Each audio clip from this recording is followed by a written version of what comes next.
बुलहवस सुनसी मुज़र की बंदगी अच्छी नहीं, बुलहवस सुनसी मुज़र की बंदगी अच्छी नहीं, उनके दर की भीख अच्छी सरवरी अच्छी नहीं, उनके दर की भीख अच्छी सरवरी अच्छी नहीं। सुभान अल्लाह। और उनके दर की भीख छोड़ूं सरवरी के वास्ते, उनके दर की भीख छोड़ूं सरवरी के वास्ते, उनके दर की भीख अच्छी सरवरी अच्छी नहीं। सुभान अल्लाह सुभान अल्लाह। और ताज को कासा बनाकर कह रहे हैं ताजवर, ताज को कासा बनाकर कह रहे हैं ताजवर, उनके दर की भीख अच्छी सरवरी अच्छी नहीं। बेशक सुभान अल्लाह। और अक्ल चौपायों को दे बैठे हकीम थानवी, अक्ल चौपायों को दे बैठे हकीम थानवी, मैं न कहता था कि सोहबत देव की अच्छी नहीं। वाह वाह क्या बात। जो जुनून खुल्द में कौवों को दे बैठे धर्म, जो जुनून खुल्द में कौवों को दे बैठे धर्म, ऐसे अंधे शेख जी की पैरवी अच्छी नहीं। और मौजूदा हालात को जहन में रखें। एक तरफ नारा लगता है कि हिकमत और मसलहत का तकाजा यह है, हालात अभी साजगार नहीं है, खामोश बैठा जाए। मगर हुजूर ताजुश शरिया अलैहि रहमा फरमाते हैं, तोड़ दे हर जुल्म की बढ़कर कलाई तोड़ दे, तोड़ दे हर जुल्म की बढ़कर कलाई तोड़ दे, तो गुलामे मुस्तफा है बुज़दिली अच्छी नहीं। सुभान अल्लाह सुभान अल्लाह है बुज़दिली अच्छी नहीं। और फरमाते हैं, जो पिया को भाई अख्तर,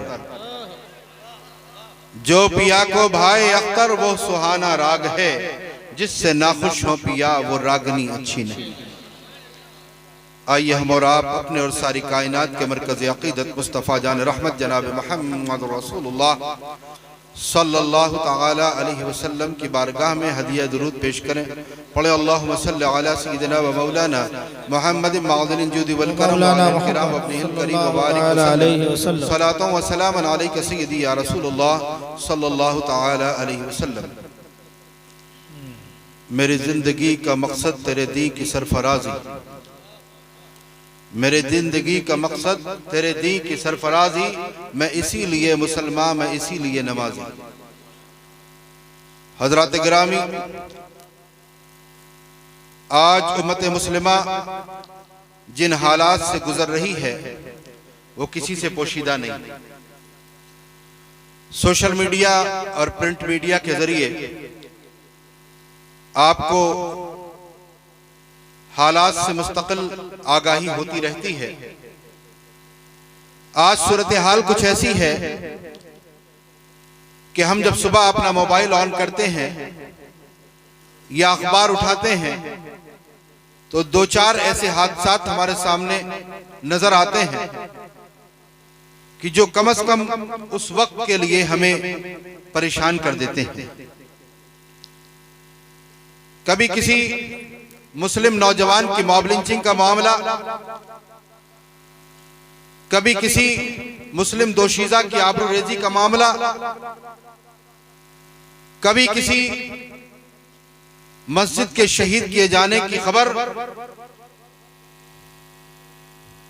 कभी कहीं किसी मदरसे पे हमला, कभी मुसलमानों के कारोबार पर हमला।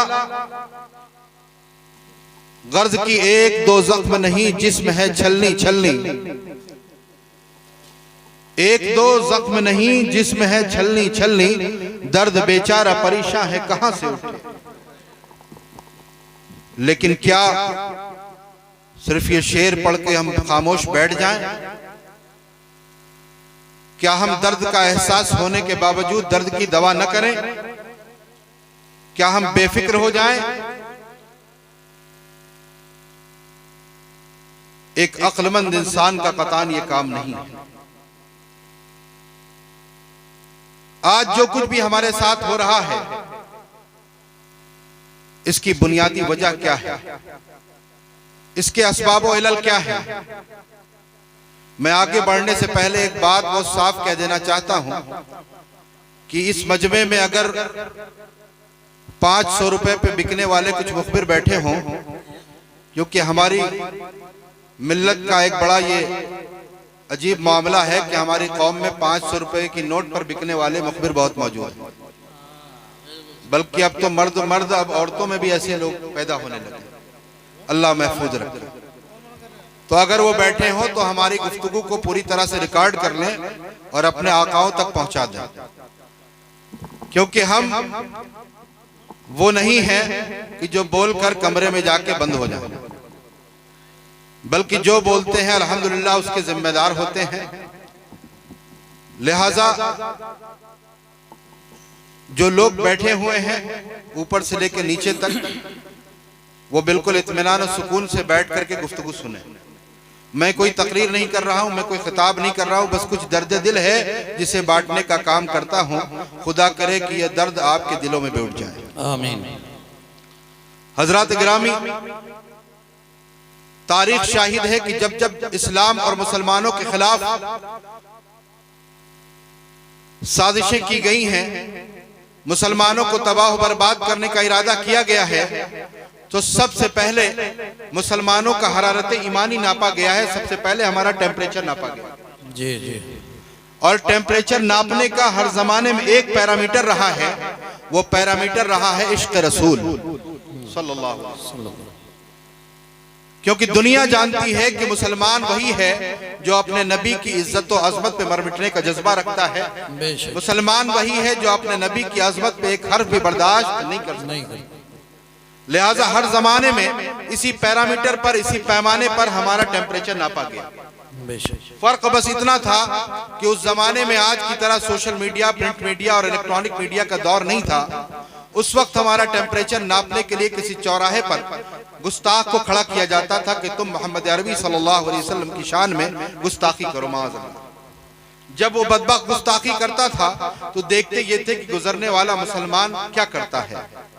अब देखते ये थे कि मुसलमान जो वहां से गुजरता है वो उसके खिलाफ आवाज उठाता है, एहतजाज करता है, कोई उस पर हमला कर देता है। गर्ज की हर एक मुसलमान अपनी अपनी कैपेसिटी, अपने अपने इस्तिताअत के मुताबिक वो सरापा एहतजाज बन जाता है। जब ये सूरत हाल नजर आती थी तो अगियार कहते थे, दुश्मन कहते थे कि इन पर हमला करने का ये सही मौका नहीं जी, क्योंकि इनके दिलों में इश्क रसूल की शमा फरोजा है। जब तक ये शमा जलती रहेगी इनको तबाह बर्बाद नहीं किया जा सकता। उसके बाद वो काम करते थे कि मुसलमानों के दिलों से इश्क रसूल कैसे कमजोर किया जाए, कैसे इस शमा को मद्दिम किया जाए या बुझा दिया जाए। और कुछ अरसे के बाद उन्हीं चौराहों पर वो गुस्ताख खड़े किए जाते थे। अब वो गुस्ताख दोबारा जब गुस्ताखी करते थे तो देखा यह जाता था कि अब जो लोग मुसलमान वहां से गुजरते हैं वो एहतजाज नहीं करते, उसे बुरा भला नहीं करते, उसके खिलाफ उस पर हमला नहीं करते, बल्कि वो कहते हैं कि ये पागल है, दीवाना, इसे बकने दो, हमें बोलने की जरूरत नहीं जी। और ये कहकर के गुजर जाते। जब वो गुजर जाते थे तो कहते थे कि अब इन पर हमला करो, कामयाब हो जाओगे, क्योंकि इनके सीनों में इश्क रसालत की जो शमा जल रही थी वो या तो मद्दिम हो चुकी है या बुझ चुकी है। तारीख शाहिद है, उलमा बैठे हैं, स्पेन की सरजमीन पर इसी तरह से हमारा टेम्परेचर नापा जाता रहा और नाप नाप करके हम पर हमले किए जाते रहे। वो स्पेन जहां तकरीबन 800 साल इस्लामी हुकूमत रही, आज उस स्पेन में इस्लाम के नामलेवा नजर नहीं आता। अजीजान मोहतरम, मुल्क हिंदुस्तान को स्पेन बनाने की पूरी तैयारी है। यही वजह है कि जब यहूदियों की दी हुई आइडियोलॉजी के मुताबिक आरएसएस के प्लान को इंप्लीमेंट करने के लिए 2014 में बीजेपी इख्तिदार में आ गई, तो इख्तिदार में आते ही यह प्लान था कि मुसलमानों के साथ क्या करना है, कैसे करना है। गौर यह किया गया कि अगर मुसलमान नहीं हटा तो हमारे हिंदू राष्ट्र का सपना पूरा नहीं हो पाएगा। ये मुसलमान हिंदू राष्ट्र में सबसे बड़ा रोड़ा है। क्यों रोड़ा है? इसलिए रोड़ा है कि ये हिंदू राष्ट्र जो है ये जुल्म का पहाड़ तोड़ने वाला एक कानून है, जिसे मनुस्मृति का कानून कहा जाता है। दलितों पर और तमाम बैकवर्ड्स पर इस तरह के मजालिम ढाए जाते थे कि आप सोच भी नहीं सकते। उसकी एक मिसाल यूं समझें कि मुगल दौर से पहले चूंकि हिंदुस्तान में मनुस्मृति का कानून चलता था, यही हिंदू राष्ट्र हुआ करता था, लिहाजा उस वक्त दलितों की औरतों को अपने सीनों को ढकने की इजाजत नहीं थी, ब्लाउज पहनने की इजाजत नहीं थी, उन्हें बाकायदा उसके लिए टैक्स देना पड़ता था। और मर्दों का मामला यह था कि मर्द जब उनके इलाके से गुजरे तो आगे एक मटका बंधा हो और उस मटके में वो थूकें ताकि बाहर उनका थूक भी ना गिरे, इतने उनको नापाक समझा जाता था। उनके पीछे एक झाड़ू बंदी होती थी ताकि जब वो चले तो उनके कदमों के निशान भी जमीन पे बाकी न रहे। आप तो तारीख का मुताला करते नहीं, लेकिन आपको बता दूं, ये उलमा जानते हैं कि उन दलितों की औरतों को कानून बना करके अपने सीनों को ढकने का इख्तियार देने वाली जात का नाम हजरत टीपू सुल्तान अलैहिर्रहमान। इसीलिए उनसे खार खाते हैं, इसीलिए उनके खिलाफ बकवास करते हैं और इसी निजाम को ये दोबारा कायम करने की का ख्वाब देख रहे हैं और उसके लिए बड़ी जद्दोजहद कर रहे हैं और बहुत करीब पहुंच चुके हैं। अब चूंकि मुसलमान सबसे बड़ा रोड़ा था, इन्होंने इस पर मंथन किया, एनालिसिस किया कि इन मुसलमानों का इलाज कैसे किया जाए।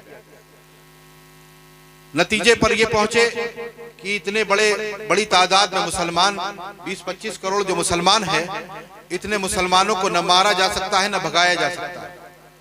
लिहाजा इनके साथ ऐसा करो कि ये जिंदा तो रहें लेकिन जिंदा रहने के बावजूद ये मुर्दा हो जाए, यानी कि अपनी आवाज उठाने की पोजीशन में भी ना बचे। और आज इस मामले में ये बहुत हद तक कामयाब नजर आ रहा है, क्योंकि हमने खौफ और बुज़दिली की चादर ओढ़ रखी।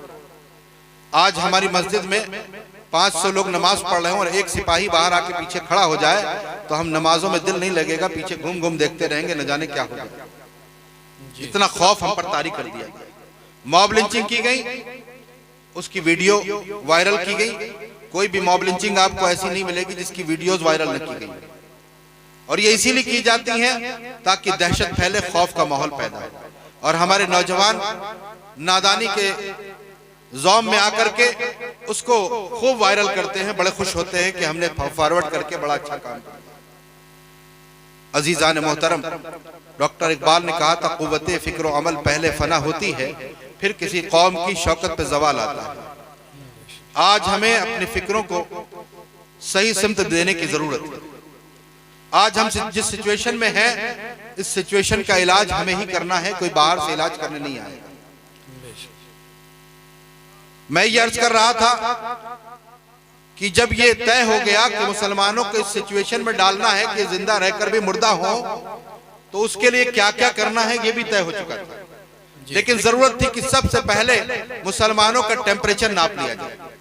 लिहाजा 2015 में गुस्ताखे रसूल कमलेश तिवारी के जरिए सबसे पहली गुस्ताखी कराई गई। जब वो गुस्ताखी हुई तो उसके खिलाफ पूरे मुल्क हिंदुस्तान में एहतजाज हुआ, लोग सड़कों पे आए, आपके शहर में भी एहतजाज हुआ। पूरे मुल्क में मुसलमान बेचैन और मुस्तरिब होकर के सड़कों पे आया, एहतजाज किए, रैलियां निकाली, मेमोरेंडम दिए, गर्ज की जो कर सकते थे वो किया। जब ये महसूस किया गया कि इस गुस्ताख को ऐसा ना हो कोई वासिले जहन्नम कर दे, तो फौरन उसे सलाखों के पीछे पहुंचाने का काम शुरू हुआ। उसे सलाखों के पीछे भेज दिया गया। हम मुसलमानों ने समझा हमारा काम हो गया, उसे सजा मिल गई। लेकिन उसे सजा नहीं मिली थी, उसे तहफ़्फ़ुज़ फराहम किया गया, उसे सिक्योरिटी दी गई थी। यही वजह है कि जब हम खामोश होकर के बैठे, कुछ ही वक्त गुजरा था, उसे बाहर निकाला गया और निकलने के बाद उसने ऐलान किया कि हम मोहम्मद साहब की जीवनी पे एक फिल्म बनाएंगे। माज़अल्लाह। मुसलमानों, उसने सिर्फ कहा नहीं था। ये उलमा बैठे हैं, नकल कुफ्र कुफ्र न बाशत, मकसद है सिर्फ आपकी गैरतें बेदार करना। हम स्टेजों पे तो कहते हैं बतला दो गुस्ताखे नबी को गैरत मुस्लिम जिंदा है, उन पर मर मिटने का जज्बा कल भी था और आज भी है। जो जान मांगो तो जान देंगे, जो माल मांगो तो माल देंगे, मगर ये हमसे ना हो सकेगा, नबी का जाहो जलाल देंगे। लेकिन ये बातें सिर्फ फर्जी हैं। ये सब यहाँ जब तक आप बैठे हैं तब तक है, उसके बाद जान क्या देंगे? आप तो जाके फजर की नमाज भी अक्सर लोग नहीं पढ़े। जान तो बहुत दूर की बात है, हम जान देने की बात पहले करते हैं। अरे जान का नंबर बहुत लास्ट में आता है, उससे पहले बहुत कुछ है। तो हमारा मामला ये है। उस बदबख्त ने एक यूट्यूब पर ट्रेलर लॉन्च किया, एक वीडियो डाली जिसका नाम रखा माज़अल्लाह सुम्मा माज़अल्लाह, रंगीला रसूल। कहिए माज़अल्लाह सुम्मा माज़अल्लाह। इतना घिनौना नाम उसके बाद चाहिए तो ये था कि मुसलमान अपना चैन और सुकून तर्क करके मैदान अमल में आ जाता और खड़ा हो जाता और अमली तौर पर बताता, कहता कि बतला दो गुस्ताख नबी को गैरत मुस्लिम जिंदा है। मगर अफसोस का मकाम यह है कि उसके बाद जो सन्नाटा छाया, जो खौफ था, उसके बाद हमारे अंदर कोई हिम्मत न रही और हम बैठ गए। नतीजा क्या हुआ कि एक के बाद एक गुस्ताख आया और गुस्ताखी करता रहा। आज जो वसीम रिजवी कहता है कि 26 आयत निकाल देंगे, हमने निकाल दी है। जो हुजूर की शान में ऐसी गुस्ताखी भरी किताब छाप करके मदारिस अरबिया को भेज रहा है, उसकी ये हिम्मत कैसे पड़ी। उसने यूट्यूब पर एक ट्रेलर लॉन्च किया था, उस फिल्म का नाम रखा था उसने मदर ऑफ मुस्लिम, और उसमें एक नंगी औरत को दिखाया था। माज़अल्लाह सुम्मा माज़अल्लाह। मुसलमानों में पूछता हूँ, बड़ा इंतजार है कि हम जब जाएंगे तो हमारे आमाल इस लायक नहीं है, यकीनन हमारे आमाल इस लायक नहीं कि हमारे मग़फ़िरत हो, लेकिन बारगाह मुस्तफ़ा में हाजिर होंगे, सरकार शफाअत फरमा देंगे। जब सरकार की बारगाह में शफाअत के लिए हाजिर होंगे, वो बारगाह जिसके बारे में आला हज़रत इमाम अहले सुन्नत फरमाते हैं, सब ने सफ़े महशर में ललकार दिया हमको, ऐ बेकसों के आका अब तेरी दुहाई है। उस बारगाह में हाजिर होंगे और शफाअत सरकार फरमा देंगे। लेकिन क्या कभी सोचा कि जब उस बारगाह में हाजिर होंगे, मेरे आका सल्लल्लाहु अलैहि वसल्लम ने अगर सवाल कर लिया कि मेरी आयशा की शान में इतनी शदीद गुस्ताखी हुई थी, तुमने क्या किया था, क्या जवाब दोगे? क्या जवाब दोगे? कोई जवाब है? कोई जवाब नहीं बन पड़ा। और खुदा न करे कि आका फरमा दे, जाओ मैं तुम्हें नहीं पहचानता। किस काम के रहेंगे हम? क्या करेंगे हम? किसी लायक नहीं बचेंगे। लिहाजा आज ले उनकी पनाह, आज मदद मांग उनसे, कल न मानेंगे कयामत में अगर मान गए। अजीजान मोहतरम, हमारा असलाफ का ये तरीका नहीं रहा। गुस्ताखियां हर जमाने में होती रही, हर दौर में होती रही, लेकिन गुस्ताखों को अकला कमा करने के लिए, उन्हें वासिले जहन्नम करने के लिए, उन्हें कैफर किरदार तक पहुंचाने के लिए उस शाकान रसूल हर जमाने में पैदा होता है। और हमारी उम्मते मोहम्मदिया का मामला तो यह है कि बड़े तो बड़े, बच्चों का मामला बड़ा जी। दौरे फारूकी का एक वाक़या अर्ज कर दूं। दौरे फारूकी है, चंद बच्चे छड़ी से गेंद खेल रहे हैं। गेंद खेलते खेलते पास में बैठे एक पादरी को लगती है, पादरी वो गेंद उठा के रख लेता है। बच्चे जाते हैं, कहते हैं गेंद वापस कर दो। पादरी ने गेंद वापस करने से इनकार कर दिया। वो सोचते हैं कि हम अपने आका सल्लल्लाहु अलैहि वसल्लम का वसीला देंगे तो गेंद वापस कर देगा। कहते हैं कि हम अपने नबी सल्लल्लाहु अलैहि वसल्लम का वसीला देते हैं, आप गेंद वापस कर देंगे। इतना सुनना था कि उस पादरी ने गेंद तो वापस नहीं की, बल्कि हमारे और आपके आका मौला सल्लल्लाहु अलैहि वसल्लम की शान में गुस्ताखी करी। आज के बच्चे होते तो कहते हमें क्या करना है, हमें तो अपना गेंद चाहिए।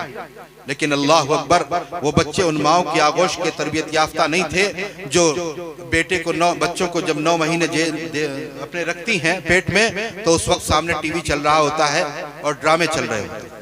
वो बच्चे उन माओ की आगोश की तरबियत याफ्ता नहीं थे जो बच्चों को दूध पिलाती हैं तो आज क्या करती हैं, वो फिल्मी गाने सुनाती हैं। वो बच्चे उन माओ की आगोश की तरबियत याफ्ता नहीं थे कि जो अपने बच्चों को जब सुलाती हैं तो फिल्मी डायलॉग सुना करके उन्हें डरा कर सुलाती हैं, बल्कि वो बच्चे उन माओ की आगोश की तरबियत याफ्ता थे कि जब पेट में बच्चा होता था तो सामने कुरान अज़ीम की तिलावत करती हुई नजर आती। वो बच्चे उन माओ की आगोश की तरबियत याफ्ता थे कि जब वो अपने बच्चे को दूध पिलाती थी तो हमदे बारी ताला और नाते रसूल सुनाती थी। वो बच्चे उन माओ की आगोश की तरबियत याफ्ता थे कि जो अपने बच्चों को फिल्मी ड्रामे, फिल्मी डायलॉग नहीं सुनाती थी, बल्कि सुलाते वक्त उन्हें लोरियां सुनाती थी। गोया यूं कहती थी कि जो जान मांगो तो जान देंगे, जो माल मांगो तो माल देंगे, मगर ये हमसे ना हो सकेगा, नबी का जाहो जला देंगे। लिहाजा जब उन बच्चों ने वो गुस्ताखी सुनी तो गेंद मांगने का मुतालबा बंद कर दिया। और गेंद मांगने का मुतालबा जब बंद किया तो जिस छड़ी से वो गेंद खेल रहे थे उसी छड़ी से इतना मारा कि वो पादरी वहीं मर गया। सुभान अल्लाह। आज का जमाना होता तो सुलह कुल्लियत की वबा ऐसी फैली, लोग कहते अरे फुला का बच्चा, क्या तरबियत की है उसने एक बुड्ढे पर हाथ उठा दिया। लेकिन वो दौरे फारूकी था। रावी कहते हैं कि जब ये वाकया सैयदना उमर फारूक आजम रज़ी अल्लाह ताला अन्हु के सामने पेश हुआ तो मैंने कैसरो किसरा को फतह करने के बाद भी फारूक आजम को इतना खुश नहीं देखा। आंखों से खुशियों के अश्क रवा थे और फरमा रहे थे कि अल्हम्दुलिल्लाह आकाए करीम अलैहिस्सलातु वस्सलाम की उम्मत में ऐसे बच्चे भी हैं जो अपने नबी की अजमत पे जान देना भी जानते, जान लेना भी जानते। सुभान अल्लाह। नारे तकबीर, नारे रिसालत, उलमाए अहले सुन्नत, इज्तिमाए पैगामे हक, तहफ़्फ़ुज़े नामूसे रिसालत कॉन्फ्रेंस, नारे तकबीर। सुभान अल्लाह। बहुत नारा लगाते हैं, बस्ती बस्ती करिया करिया, ताजुश शरिया ताजुश शरिया, लेकिन कभी ताजुश शरिया के पैगाम को भी समझा है? बस उर्स मना लो, हो गया काम हमारा।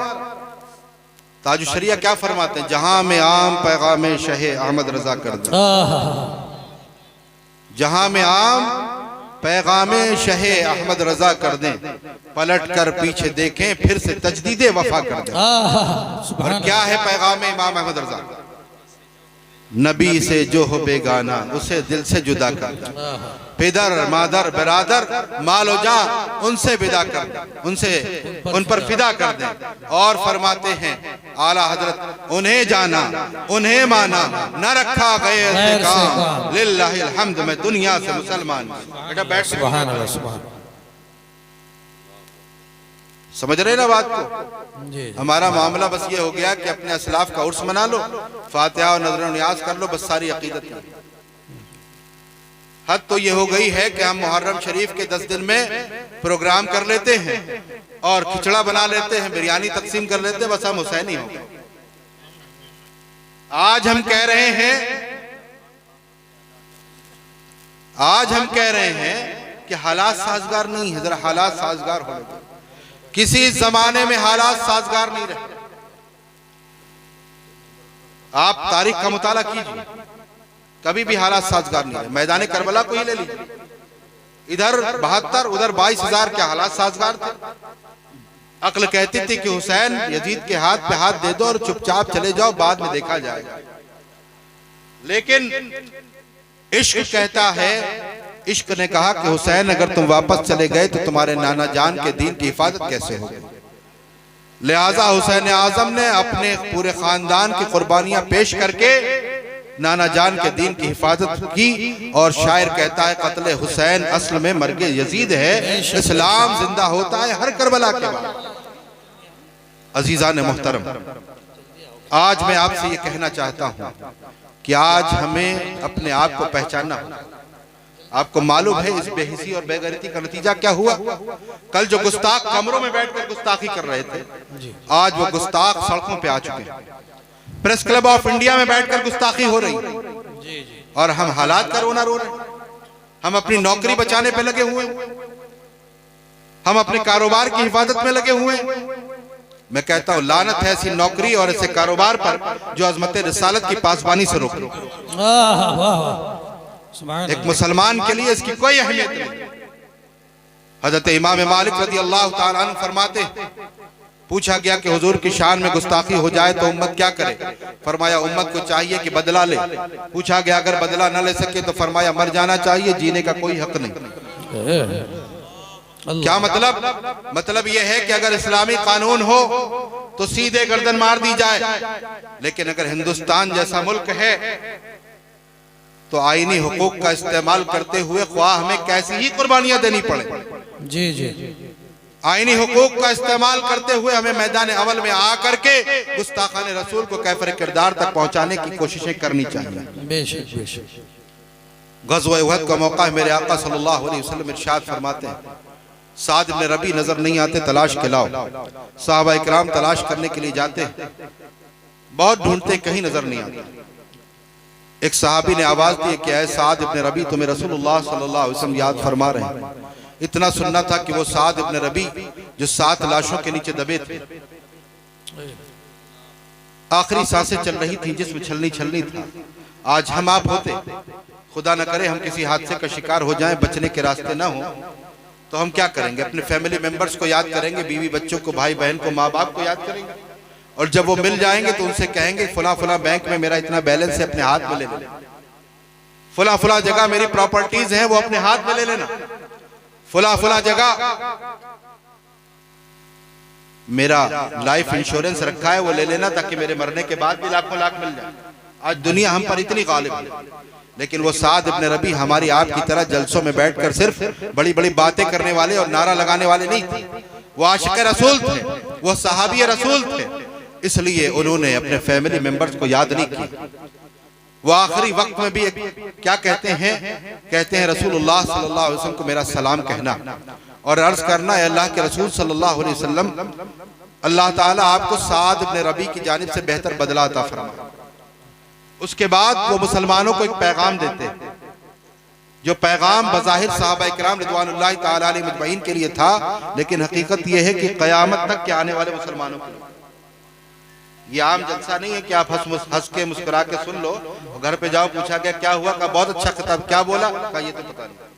यहाँ दर्द दिल बांटा जा रहा है, दर्द दिल को सुनेंगे तभी बसा पाएंगे, इसलिए हंसिए नहीं, समझ गए ना, सीरियस होके सुनिए गौर से, वरना अगर न पसंद हो तो बंद कर दो, समझ गए ना। बहुत हो चुका, मैं जलसों में जाने का आदी नहीं हूँ, जलसों में जाता नहीं हूँ, जहाँ मेरा मिशन लोग कबूल करने के लिए तैयार होते वहीं जाता हूँ। मैं वो पसंद करता हूँ कि एक दिन में 4 मस्जिदों में चला जाऊं, 100 लोगों से मिल लूं, वो ज्यादा अच्छा है इन जलसों की वजह। आज पूरी रात जलसे चलते हैं और सुबह फजर की नमाज गायब होती है, इससे कोई फायदा नहीं होने वाला। जी जी, लिहाजा अपनी फिक्र को बेदार कीजिए, समझिए कि हमें करना क्या है। यहाँ से आप उठेंगे तो एक नए जोश, एक नए जज्बे के साथ उठना, कुछ करने का आज़म लेकर उठना है इंशाअल्लाह। समझ रहे ना बात को? जी। दुरूद पाक पढ़ें, अल्लाहुम्मा सल्ली अला सय्यिदिना व मौलाना मुहम्मद माउदिल जूद वल करम व आलिहि व बारिक वसल्लम सलातन व सलामन अलैका सय्यिदी या रसूलुल्लाह सल्लल्लाहु तआला अलैहि वसल्लम। तो क्या कहते हैं साद इब्न रबी, अब जरा तवज्जो से ये जुमला सुनिए। वो कहते हैं कि मुसलमानों से कहना कि तुम में से कोई एक आंख भी चमकती रही और काफिर रसूलुल्लाह सल्लल्लाहु अलैहि वसल्लम पर हमलावर हो गए तो अल्लाह की बारगाह में कोई उज़्र कबूल नहीं। अल्लाह अकबर, अल्लाह। क्या मतलब? आज हम करोड़ों जिंदा बैठे, वो कहते हैं कि तुम में से कोई एक जिंदा बैठा, जब रब्बे कायनात पूछेगा कि मेरे महबूब की बारगाह में इतने हमलों पे हमले हो रहे थे, तुम क्या कर रहे थे? उस वक्त कोई इमाम साहब ये कहकर नहीं बच पाएंगे कि मौला मैं तो इमामत कर रहा था, अगर मैं मैदान अमल में आता या लोगों को मैदान अमल में आने की तरगीब देता तो ट्रस्टी मस्जिद से निकाल देते, मेरे बच्चे भूखे रहते। ये बहाना नहीं चलेगा। कोई खतीब साहब, कोई शायर साहब, कोई नाजिम साहब ये कहकर नहीं बच पाएंगे कि मौला अगर मैं स्टेज पर खुल करके नामों से रिसालत की बात करता तो कहीं ऐसा ना हो कि हुकूमत हमारी तकरीरों पे पाबंदी लगा देती, इसलिए मैं मैदान अमल में नहीं आ सकता। कोई पीर साहब ये कहकर नहीं बच पाएंगे कि मौला मैं तो मुरीदों के झुरमुट में था, मैं उससे बाहर नहीं निकल सका, इसलिए मैं मैदान अमल में नहीं आया। कोई इंजीनियर, कोई डॉक्टर, कोई प्रोफेसर, कोई एडवोकेट ये कहकर नहीं बच पाएगा कि मेरा मौला मेरे तो प्रोफेशन का मसला था, अगर मैं मैदान अमल में आता तो मेरी नौकरी खतरे में पड़ जाती, मेरी क्लाइंटें टूट जाती, इसलिए मैं मैदान अमल में नहीं आया। आज बहुत से मुसलमान नाम के वकील, शर्म आती मुझे उन वकीलों पर जिनसे जब मुकदमात के लिए कहा जाता है तो कहते हैं हम पीछे से मशवरा दे देंगे, सामने नहीं आएंगे, क्योंकि हमारे हर तरह के क्लाइंट हैं। लानत है उनकी वकालत पर। अभी एक मेरे भाई क़यामगाह पे गुफ्तगू कर रहे थे तालीम के सिलसिले में। यकीनन तालीम इंतहाई जरूरी है, लेकिन तालीम कौन सी?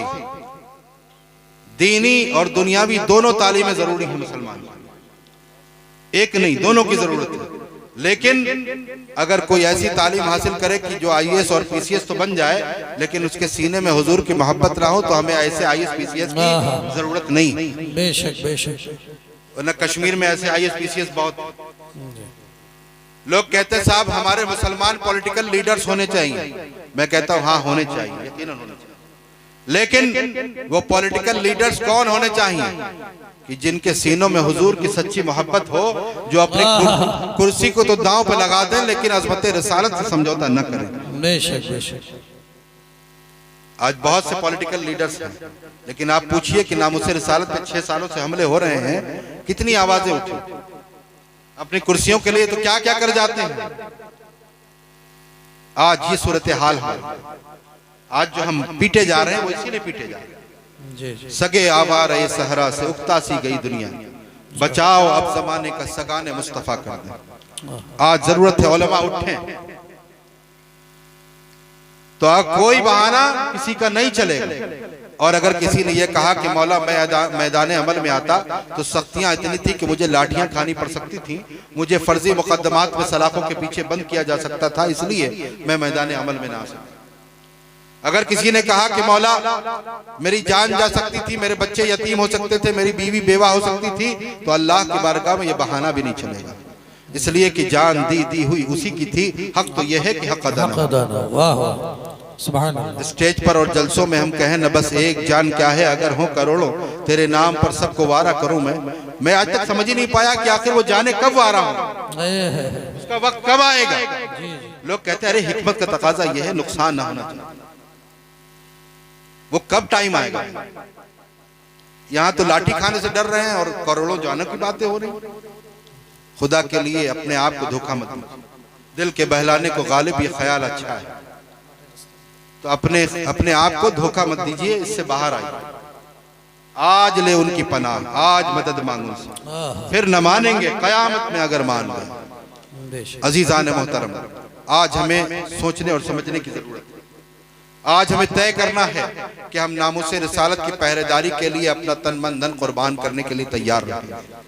वक्त की कुर्बानी मांगी जाएगी तो वक्त की कुर्बानी देंगे, माल की कुर्बानी मांगी जाएगी तो माल की कुर्बानी देंगे, और जानों की बाजियां लगानी पड़ेंगी तो जानों की भी बाजियां इंशाअल्लाह। बोलिए लगाएंगे कि नहीं लगाएंगे इंशाअल्लाह। कितने लोग जरा हाथ उठा के बताएं इंशाअल्लाह। माशाअल्लाह, अल्लाह इस्तिकामत अता फरमाए, आमीन।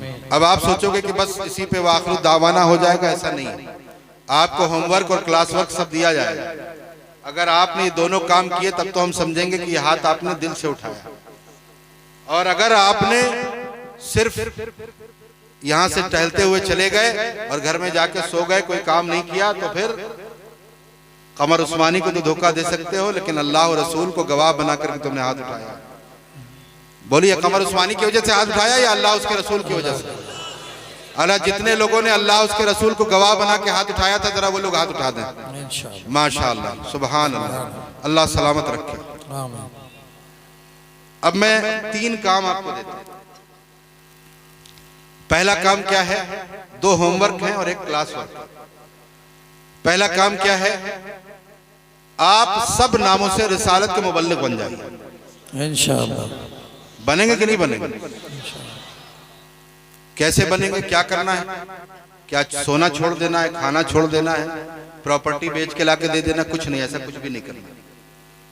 रोज कम से कम अपने एक भाई को समझाना है कि देखो नामुसे रिसालत पे हमले बहुत हो चुके, अब बर्दाश्त नहीं होगा।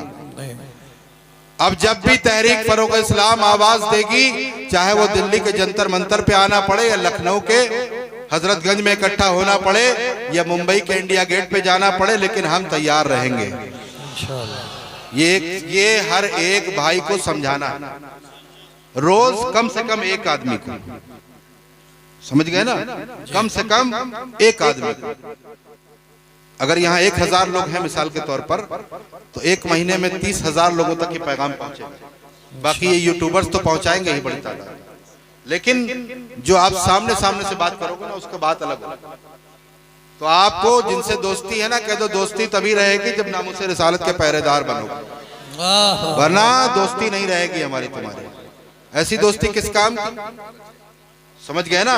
तो जिनसे दोस्ती करते हो, रात के 2-2, 3-3 बजे तक मोबाइल खेलना, 2 नहीं तुम 5 बजे तक जगो और फजर पढ़ के सो, लेकिन 5 बजे तक सोशल मीडिया पे नामुसे रिसालत की पहरेदारी करते हुए नजर आओ। समझ गए ना? इधर उधर का इस्तेमाल मत करो। तो पहला काम क्या है? कोई बोले बीच से, क्या है काम? माशाअल्लाह। दूसरा काम क्या है जो सबसे अहम है? यहाँ से अपने घरों में जाइए। अभी हो सकता है कि घर वाले सो जाएं, क्योंकि ये महाराष्ट्र नहीं है, ये यूपी है, यहाँ लोग जल्दी सोते हैं। लिहाजा सुबह नमाज फजर के बाद, नमाज फजर के बाद, यानी कि नमाज फजर पढ़नी ही है। समझ रहे ना? इंशाअल्लाह। ये नहीं कि साहब देर में आए थे, सो गए थे, तो घर वालों को तो बेवकूफ बना सकते हो, अल्लाह की बारगाह में कोई बहाना नहीं चलेगा। तो नमाज फजर अदा करनी है। अगर हमारा मुसलमान सीने में हुजूर की मोहब्बत बसा करके 2 काम कर ले, एक तो ये कि नमाज फजर में तादाद हमारी इतनी हो जाए जितनी नमाज जुमा में होती, वाह सुभान अल्लाह। और दूसरा काम ये कर ले कि वो अपने चेहरों को दाढ़ी से सजा ले। आप यकीन मानो किसी की हिम्मत नहीं होगी कि वो आपसे आंखों में आंखें डाल के बात कर, बेशक समझ रहे ना बात को।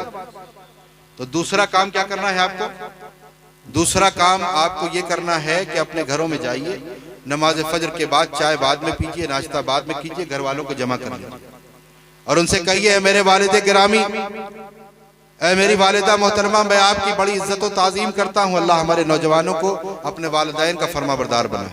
आमीन। उनसे कहें मेरे वालिद गिरामी है, मेरी वालिदा मोहतरमा, मैं आपकी बड़ी इज्जत और ताज़ीम करता हूँ, आपके बड़े हुकूक हैं मुझ पर, लेकिन जब बात नामोसे रिसालत की आएगी, मुझे आवाज दी जाएगी, मैं लब्बैक कहता हुआ निकलूंगा। आप मेरे बाजू मत थामिएगा, आप आंसू मत बहाइएगा, बल्कि दुआएं देकर के रुखसत कीजिएगा और फख्र कीजिएगा कि आपका बेटा नामोसे रिसालत की हिफाजत के लिए मैदान में जाए। वाह सुभान अल्लाह, सुभान अल्लाह। ऐ मेरी बीवी है शरीक हयात, मैं तुमसे बड़ी मोहब्बत करता हूँ, लेकिन सुनो, मैं कायनात की हर शय से ज्यादा अपने नबी सल्लल्लाहु अलैहि वसल्लम से मोहब्बत करता हूँ। जब हुजूर की नामोस की बात आएगी और मुझे मैदान अमल में आवाज दी जाएगी, मैं लब्बैक कहता हुआ निकलूंगा। उस वक्त तुम मेरे बाजू मत पकड़ना, तुम आंसू मत बहाना, बल्कि अपने दुपट्टे के आंचल को फैला देना और दुआ करना कामयाबी के लिए, और फख्र करना कि तुम्हारा शौहर किसी चोरी डकैती के लिए नहीं बल्कि नामोसे रिसालत की हिफाजत के लिए मैदान अमल में। वाह सुभान अल्लाह, सुभान। ऐ मेरे बच्चों, तुम मेरे लख्त जिगर हो, तुम मेरे दिल के टुकड़े हो, तुम मेरे कलेजे की ठंडक हो, मैं तुमसे बड़ी मोहब्बत करता हूँ, लेकिन मैं कायनात की हर शय से ज्यादा अपने नबी सल्लल्लाहु अलैहि वसल्लम। जब हुजूर की बात आएगी और मुझे आवाज दी जाएगी, मैं लब्बैक कहता हुआ निकलूंगा। उस वक्त तुम मेरे कदमों की बेड़ियां मत बनना, तुम आंसू मत बहाना, बल्कि मुस्कुरा करके रुखसत करना और फख्र करना कि तुम्हारा बाप नामोसे रिसालत की हिफाजत के लिए मैदान अमल में जाना है। वाह सुभान अल्लाह। अगर ये नहीं किया तो याद रखो, न हमारी इज्जतें बचेंगी, न माल बचेगा, न कारोबार बचेगा, कुछ भी नहीं बचेगा। जी जी बेशक। हुजूर की अजमत पे पहरेदारी करोगे तो सब बच जाएगा इंशाअल्लाह। अच्छा, समझ रहे ना बात को? ये काम बहुत जरूरी है, इसलिए कि आज हमारे नौजवानों में जज्बा होता है तो कभी बूढ़ा रोकता है, कभी बच्चे रोकते हैं, कभी बीवी रोकती है, कभी बाप रोकता है, कभी माँ रोकती है।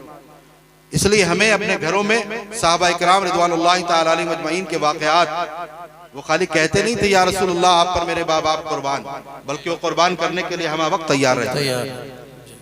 लिहाजा उनकी सीरत का मुताला कीजिए और जाकर के अपने घर में खाने पे कभी बैठिए, एक वाक़या बयान करें। ये मुसलसल काम करना होगा, ये होमवर्क है, करेंगे कि नहीं करेंगे? और अल्हम्दुलिल्लाह मैं वही कहता हूँ जो पहले खुद करता हूँ। रब का फजल है कि जब उस मरदूद यतीम नरसिम्हानंद ने गुस्ताखी की थी, मैं बनारस के दौरे पर था, एक हफ्ते के दौरे पे था, दूसरा दिन था, अचानक किसी ने वो वीडियो मुझे, हालांकि मैं FIR दर्ज करा चुका था उससे पहले, लेकिन वो वीडियो मैंने सुनी नहीं थी, मैं सुनता नहीं हूँ, लीगल डिपार्टमेंट जो हमारा है तहरीक का, उसको दे देता हूँ कि आगे कार्रवाई करें।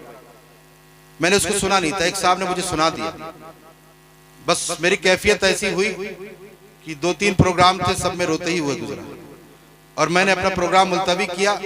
छोटे भाई को फोन किया, वालिदा मामू के यहाँ थी, मैंने कहा उनको सुबह लेके आओ, मैं रात में निकल के पहुंच रहा हूँ। 2 घंटे के लिए घर गया और मैंने अपनी वालिदा के सामने हाजिर होकर के अर्ज किया कि आपका बेटा जिस मिशन के लिए आपने उसे आगे बढ़ाया है, जिस मिशन के लिए वो आगे काम कर रहा है, अब जरूरत है कि शायद कुछ बड़ी कुर्बानियां देनी पड़े।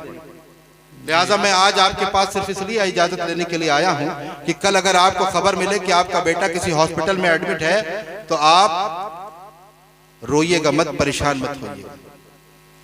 अगर आपके सामने अचानक आपके बेटे की लाश आ जाए तो मैं चाहता हूं कि पहले से ज़हनी तौर पर आप प्रिपेयर रहें। उस माँ की अजमतों को सलाम। उन्होंने एक आंसू बहाए बगैर कहा, बेटा अल्लाह ने तुम्हें जिस काम के लिए मुंतखब किया है तुम अपने काम करो।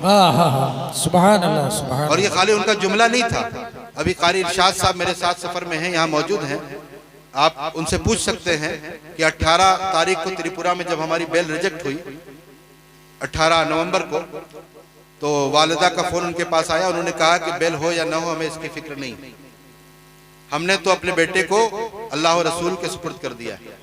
अल्लाह अल्लाह। ये एक दिन का मिजाज नहीं है, ये आपको घर में बैठ करके बार बार काम करना पड़ेगा, तब ये मिजाज बनेगा।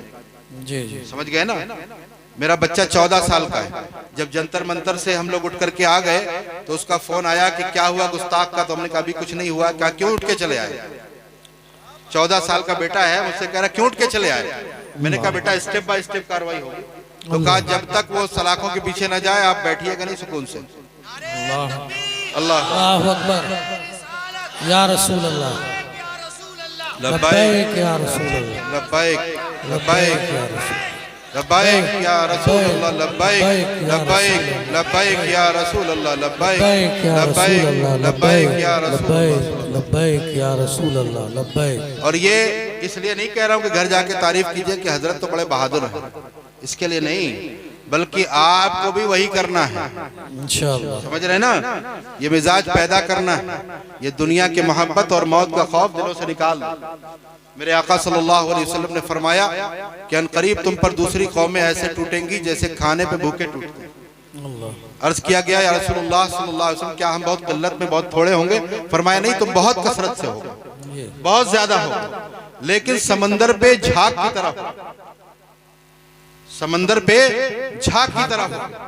और अल्लाह तबारक व तआला तुम्हारे दुश्मनों के दिलों से तुम्हारा खौफ निकाल देगा और तुम्हारे दिलों में वहन डाल देगा। पूछा गया वहन क्या है? तो फरमाया दिल मौत का खौफ और दुनिया की मोहब्बत। आज अपना अपना मुहासबा कर लीजिए, दोनों चीजें हमारे अंदर पाई जा रही कि नहीं पाई? जी पाई। कहा गया साहब जंतर मंतर पे जाना, रहे हमारे कारोबार का क्या होगा? अरे कारोबार तुम लेकर के पैदा हुए थे क्या? जी, जिसके सदक़े में पूरी कायनात बनाई गई, उसकी अजमत पे हमले हो रहे हैं, सड़कों पे आके हमले किए जा रहे हैं, और तुम कह रहे हो मेरे कारोबार का क्या होगा? तुम कह रहे हो मेरी नौकरी का क्या होगा? मैं कहता हूं लानत है ऐसी नौकरी ऐसे कारोबार पर जो अजमत रिसालत की पासबानी से रोके। आज ले उनकी पनाह, आज मदद मांग उनसे, कल न मानेंगे कयामत में अगर मान गए। वाह वाह सुभान अल्लाह, माशाअल्लाह या रसूल अल्लाह।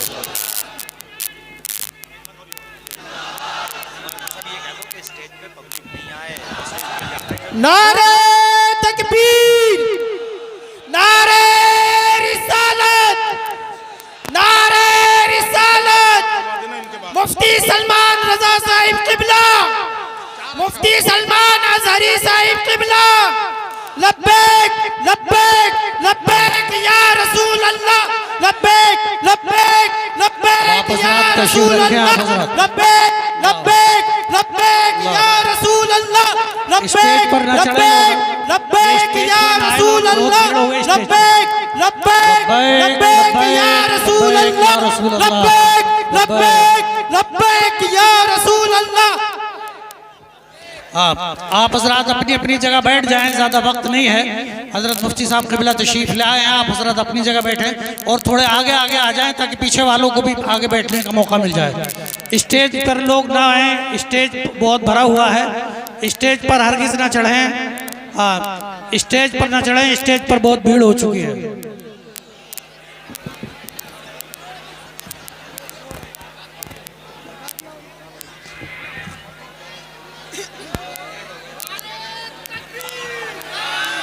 नारे तकबीर, नारे रिसालत, नारे रिसालत। ताजदारे खत्म नबूवत, ताजदारे खत्म नबूवत, ताजदारे खत्म नबूवत। लब्बैक लब्बैक लब्बैक या रसूल अल्लाह, लब्बैक लब्बैक लब्बैक या रसूल अल्लाह।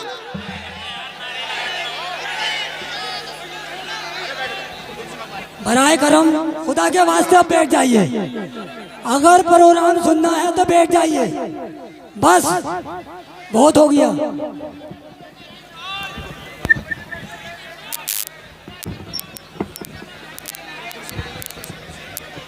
देखो 10 बजने वाले हैं, 10 बजने वाले हैं भैया, आपको देखना है सुनना है या नहीं सुनना।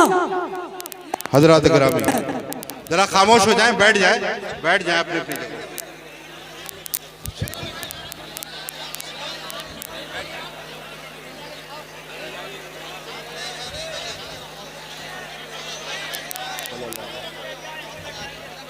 हजरात आप बैठें, हजरत के फौरन बाद अजहरी साहब को पेश कर दिया जाएगा। आप हजरात अगर खामोश नहीं होंगे तो किस तरीके से प्रोग्राम चलेगा। दुरूद तमाम पाक हजरात पढ़ना। सुकून के साथ बैठें। दुरूद पाक पढ़ने अल्लाहुम्मा सल्ली अला सय्यिदिना व मौलाना मुहम्मद मअदनिल जुद वल करम व आलिहिल किराम वबनिल करीम मुबारक वसल्लम सलातन व सलामन अलैका सय्यदी या रसूलल्लाह सल्लल्लाहु तआला अलैहि वसल्लम। तो मैं ये अर्ज कर रहा था, खामोश हो जाओ भाई, खामोश हो जाओ। बस हमारे जज्बे का आलम यही है कि वक्ती तौर पर हम जज्बात में आते हैं, उसका ठंडे हो जाते हैं। इसके आगे बढ़ना है, कुछ काम करना है, समझ गए ना। हजरत जो पैगाम देके जाएंगे उस पैगाम को लेके आगे बढ़ना है। तो मैंने अभी क्या बताया था, 2 काम दिए थे। कौन से, बोलिए जरा, कौन से 2 काम दिए? कौन से काम दिए? पहला काम, सब नामों से रिसालत के मुबल्लिग बन जाए। रोज आपको नामों से रिसालत की पहरेदारी के लिए कम से कम अपने एक भाई को समझाना है, समझाएंगे ना। दूसरा काम क्या है? दूसरा होमवर्क ये है कि अपने अहले खाना की जहन साजी करना है और हर नमाज के बाद दुआ करनी कि मौला हमें शहादत की मौत अता फरमा। मरना सबको है, लेकिन काश मुस्तफ़ा जान रहमत सल्लल्लाहु अलैहि वसल्लम की अजमत की हिफाजत के लिए हम मैदान अमल में आए और उस वक्त मौत आए। समझ गए ना। फिर तीसरा काम और है, तीसरा एक काम क्लास वर्क है जो आपको यहीं पर काम करना है।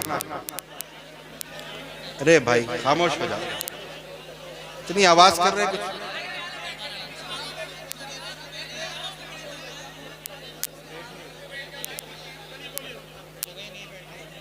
तीसरा काम जो आखिरी है वो दे के जाता हूं, क्योंकि आज हम जिस ताकत से टकरा रहे हैं वो ताकत है आरएसएस।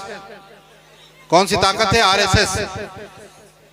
आरएसएस की अफरादी कुव्वत और माली कुव्वत दोनों को अगर देखें तो उसके खिलाफ खड़े होने, उससे टकराने की हिम्मत करना ये बदअक्ली है, अक्ल के खिलाफ। लेकिन जिसे अल्लाह के कलाम वला तहिनु वला तहज़नु व अंतुमुल आलौन पर भरोसा हो, वो हुजूर की मोहब्बत सीने में बसा के जब मैदान अमल में आएगा तो ऐसी 10 ताकतें भी हमारे लिए कुछ नहीं। समझ रहे हैं ना बात को। तो इतनी बड़ी ताकत से टकरा रहे हैं। उन्होंने 19 दिन जेल में रख के समझा था कि अब काम हो गया, अब मिशन खत्म हो जाएगा, लेकिन बिहम्दिल्लाह उससे कई गुना ताकत के साथ मिशन फरोग पा रहा। और अगर एक कमर उस्मानी, एक सलमान अजहरी को सलाखों के पीछे बंद भी कर दिया तो इंशाअल्लाह घर घर से कमर उस्मानी और सलमान अजहरी पैदा होगा। इसलिए कि नामुसे रिसालत के लिए इश्क़ रसूल की चिंगारी को भड़काने का काम जो चंद सालों पहले शुरू हुआ था वो शोले जवाला जरूर बनेगी और फिर दुनिया देखेगी कि आशिक कैसे होते हैं। और मैं बारहा कहता हूं, आज फिर यहां बड़ी जिम्मेदारी के साथ कहता हूं, मीडिया वाले हों तो वो भी इस बात को रिकॉर्ड करें कि खैर मनाओ, तुम धर्म संसद करते रह जाओगे। अगर एक अल्लामा फजल खैराबादी का जानशीन खड़ा होकर के उसने फतवा जिहाद दे दिया तो तुम्हारे पास कोई रास्ता नहीं होगा। तुम्हारी मिसाइलें, तुम्हारी फोर्स सब रखी रह जाएगी, कुछ नहीं कर पाओगे। नारे तकबीर, अल्लाह अकबर, नारे रिसालत, उलमाए अहले सुन्नत हजरत मौलाना कमर गनी उस्मानी, नारे तकबीर, इज्तिमाए पैगाम हक, तहफ़्फ़ुज़े नामुसे रिसालत कॉन्फ्रेंस। हमारी कमजोरी ये हुई कि जब आईएस और दाइश जैसी आतंकवादी तंजीमों ने जिहाद के माना और मफहूम को पलट के आतंकवाद को जिहाद का नाम दिया, हमने जिहाद लफ्ज लेना छोड़ दिया। अगर हम जिहाद की सही तशरीह करते और लोगों को बताते कि साहब जिहाद ये नहीं है जो ये कर रहे हैं, जिहाद जुल्म के खिलाफ खड़े होने का नाम है। इस्लाम जुल्म की तालीम नहीं देता, लेकिन जुल्म को सहने की भी तालीम नहीं देता, जुल्म के खिलाफ खड़े होने का हुक्म देता है। लिहाजा खैर मनाओ, जिस दिन अल्लामा फजल खैराबादी का कोई जानशीन खड़ा हो गया उस दिन तुम्हें रास्ता नहीं मिलेगा। तुम चाहे जितनी फोर्स तैयार कर लो, तुमने तैयार तो किया था, एक तीनों कमान का, तीनों फोर्सेस का एक चीफ बनाया था ताकि तुम उसे ऑर्डर करोगे और सारा काम हो जाएगा। अल्लाह ने क्या दिखा दिया? अल्लाह अपनी तदबीर फरमाता है। वमकरू मकरुल्लाहि वल्लाहु खैरुल माकिरीन। तुम क्या करोगे, तुम करते रह जाओगे, कुछ नहीं। लेकिन हमें इसका मतलब ये नहीं कि बस हम दुआएं करते बैठे सोशल मीडिया पे चंद बातें कर लें। अगर दुआओं से सारे काम हो जाते तो पैगंबर इस्लाम सल्लल्लाहु अलैहि वसल्लम से बेहतर दुआएं कोई नहीं कर सकता। वो मुस्तजाबुद दावत थे, जो दुआ करते कबूल होती। लेकिन वो पहले मैदान बद्र में उतरते हैं और उतरने के बाद दुआ करते हैं और कहते हैं कि मौला ये तेरे 313 बंदे, तू इन्हें फतह अता फरमा दे। अगर ये बाकी न रहे तो दुनिया में तेरा कोई नाम लेवा ना हो। ये महबूबी अंदाज, ये अंदाज़े महबूबी देखिए। ये आम शख्स ये बात नहीं कह सकता, लेकिन वो महबूब है। गोया यूं अर्ज कर रहे थे कि मौला इन्हें फतेह अता फरमा दे, 313 इन्हीं के जरिए से पूरी दुनिया में तेरे नाम लेवा पैदा। और आज देख रहे हैं आप दुनिया के खित्ते खित्ते में मुसलमान आबाद हैं। आखिरी बात ये अर्ज कर दूं कि 2 काम दे दिए आपको, तीसरा काम ये है क्लास वर्क जो यही करना है। क्या करना है, आप तकरीरें सुनते हैं, घर पे जाकर सो जाते हैं।